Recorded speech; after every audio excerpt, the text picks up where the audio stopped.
Hello, and welcome to an interview in history. This week, we have a very special guest that has consented to talking with us, and that is Edward Teach, better known as Blackbeard. He was an English pirate who operated around the West Indies and the eastern coast of Britain's North American colonies. This interview takes place in April of 1718. Good day, Captain Teach. Thanks for agreeing to this interview. Let's start off with your early life. Could you tell us a little about where you grew up and your family background? I was born in Bristol, England, though the records are scarce as to when exactly. I reckon it was around 1680. Me family were respectable folk, merchants mostly. Me father, he taught me to read and write, and that's more than most sailors could say in them days. But you see, I had a different calling in me bones. Couldn't settle for a quiet life in a shop. So, did you have any siblings growing up? Aye, though we weren't what you'd call close-knit. I had a few brothers, but they weren't much for adventuring. They stayed in Bristol working the family business. I struck out on me own as soon as I could, seeking the high seas and the promise of freedom. It sounds like you were drawn to the sea early on. Before we talk about piracy, can you tell us about your personal life? Were you ever married? Aye, I was wed. More than once, mind ye. It wasn't uncommon for men like me to take wives in different ports. But as for me most known marriage, that would be to Mary Orman, a lass from North Carolina. It was a brave union, you might say. Pirate life ain't exactly suited for settling down, but I had me share of romances in me time, though nothing that could tame me wild heart. Fascinating. Now, moving on to your career. How did you first get involved in piracy? Well, now that's a tale, ain't it? You see, I started as a privateer during the War of the Spanish Succession. A privateer's not so different from a pirate, only we had the king's permission to plunder enemy ships. But when the war ended, that permission didn't count for much. Many privateers found themselves out of work, and we turned to piracy to keep our livelihoods. I served under Captain Benjamin Hornigold, a fine pirate captain, and that's where I learned me trade. But soon enough, I took me own command. The sea's a cruel mistress, and if you can carve out a name for yourself, you do it. And that's just what I did. You certainly did. You became infamous as Blackbeard, and your ship, Queen Anne's Revenge, was feared throughout the seas. Can you tell us about your time as a pirate? The Queen Anne's Revenge. She was me pride. A former French slave ship. She was swift, with 40 cannons, and crewed by her with over 300 men. No ship could stand against us. We terrorized the Caribbean and the American colonies. Me reputation as Blackbeard, with me thick black beard, smoke and fire during battle, well, that was all part of the plan. Fear's a weapon, and I wielded it better than any sword. We'd blockade ports, take what we needed from the merchant ships, and then disappear into the fog. No bloodshed if we could help it. Most captains surrendered soon as they saw me flag, white skull on black. We weren't butchers, you see, just businessmen o' the sea taking what the world wouldn't give us otherwise. I understand, though, you were pretty shrewd. I were a shrewd and calculating leader. I be spurning the use of violence, relying instead on me fearsome image to get the response that I desired from them whom I robbed. At the height of your career, you were one of the most feared pirates. What made you eventually give up piracy? Well, you can't stay a pirate forever.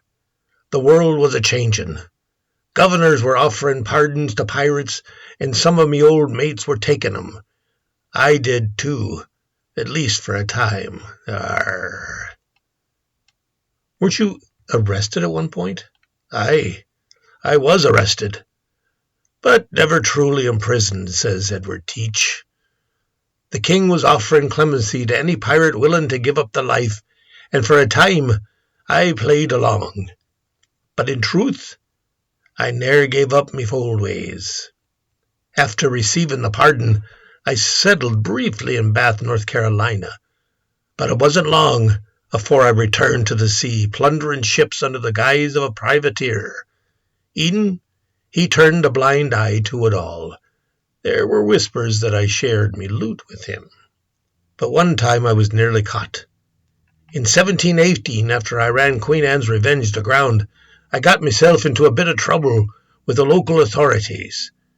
They raided me ship and arrested some of my crew, but I had friends in high places. Governor Eden, he saw to it that I was cleared of any charges. So I was arrested in a sense, but I ne'er saw the inside of a cell. Pirates like me, we knows how to navigate not just the seas, but the politics too. For a while I tried living on land, even set up a bit of business. But the sea calls you back, it does. Once you've tasted the freedom of the waves, it's hard to live with rules. So I took to the sea again, though not as boldly as afore. I had me run-ins with the law, but I always found a way to escape. I did read somewhere that you are not the most successful pirate. Is that true? Aye, that be true. I be not the most successful of pirates. My friend Henry Avery retired a rich man, and Bartholomew Roberts took at least 5 times the amount I stole. And yet, your legend lives on. Do you have any final words for those who still tell tales of Blackbeard? Aye, remember this. Blackbeard aren't just a villain. I live by me own code, free on the sea, answering to no king. If that makes me a villain, so be it. But remember, lads, it's the free man who leaves a mark on the world. Thank you, Captain Teach. Thank you for your time.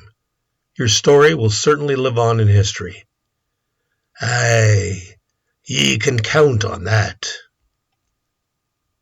Edward Teach met a violent end on November 22, 1718, off the coast of Ocracoke Island, North Carolina. After receiving a royal pardon, he returned to piracy, prompting the governor of Virginia, Alexander Spotswood, to take action against him. Spotswood dispatched 2 ships under the command of Lieutenant Robert Maynard to capture or kill Blackbeard. Maynard's forces found Blackbeard anchored at Ocracoke, and a brutal battle ensued. Blackbeard's ship, Adventure, was heavily outgunned, but Teach fought fiercely.